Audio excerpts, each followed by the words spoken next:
বৰাকৰ পৰা ব্ৰহ্মপুত্ৰ বিভিন্ন জাগাত বিভিন্ন এভিকশন হ'বলগীয়া আছে।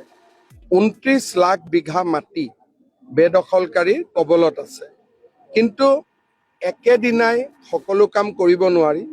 আমাৰ উৰিয়াম ঘাটত বহুত ডাঙৰ এভিকশন এটা হৈ গ'ল। অহা কেইদিনমানৰ ভিতৰতে লখিমপুৰত এটা এভিকশন আছে। গুৱাহাটীতো এটা ডাঙৰ এভিকশন হ'ব। আমাৰ বনাঞ্চলত যিবিলাক বাংলাদেশী মূলৰ মানুহ বহি আছে। গতিকে এই ধৰণে প্লেনিং কৰি গৈ থাকিব লাগিব। কিন্তু এইটো 2 মাহ 3 মাহ এবছৰৰ কাম নহয়।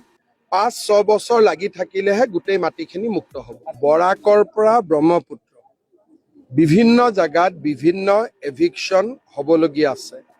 29 লাখ বিঘা মাটি বেদখলকাৰীৰ কবলত আছে। কিন্তু একেদিনাই সকলো কাম কৰিব নোৱাৰি। আমাৰ উৰিয়াম ঘাটত বহুত ডাঙৰ এভিকশন এটা হৈ গ'ল। অহা কেইদিনমানৰ ভিতৰতে লখিমপুৰত এটা এভিকশন আছে।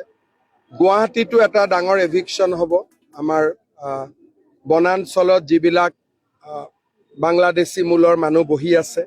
গতিকে এই ধৰণে প্লেনিং কৰি গৈ থাকিব লাগিব। কিন্তু এইটো 2 মাহ 3 মাহ এবছৰৰ কাম নহয়।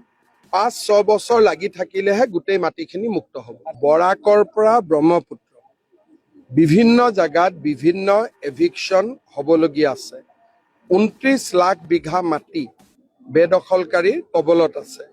কিন্তু একেদিনাই সকলো কাম কৰিব নোৱাৰি। আমাৰ উৰিয়াম ঘাটত বহুত ডাঙৰ এভিকশন এটা হৈ গ'ল। অহা কেইদিনমানৰ ভিতৰতে লখিমপুৰত এটা এভিকশন আছে। গুৱাহাটীতো এটা ডাঙৰ এভিকশন হ'ব। আমাৰ বনাঞ্চলত যিবিলাক বাংলাদেশী মূলৰ মানুহ বহি আছে। গতিকে এই ধৰণে প্লেনিং কৰি গৈ থাকিব লাগিব। কিন্তু এইটো 2 মাহ 3 মাহ এবছৰৰ কাম নহয়। 5-6 বছৰ লাগি থাকিলেহে গোটেই মাটিখিনি মুক্ত হ'ব। বৰাকৰ পৰা ব্ৰহ্মপুত্ৰ বিভিন্ন জাগাত বিভিন্ন এভিকশন হ'বলগীয়া আছে। 29 লাখ বিঘা মাটি বেদখলকাৰীৰ কবলত আছে।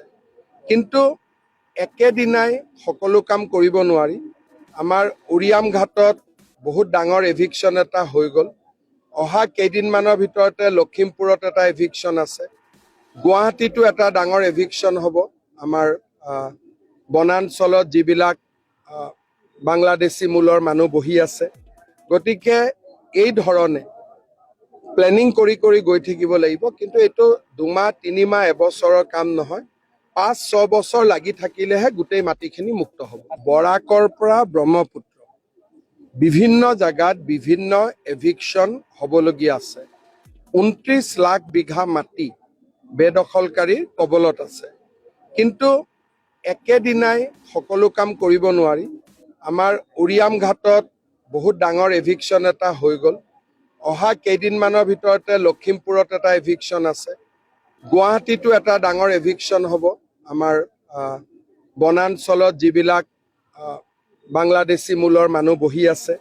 গতিকে এই ধৰণে প্লেনিং কৰি গৈ থাকিব লাগিব। কিন্তু এইটো 2 মাহ 3 মাহ এবছৰৰ কাম নহয়। 5-6 বছৰ লাগি থাকিলেহে গোটেই মাটিখিনি মুক্ত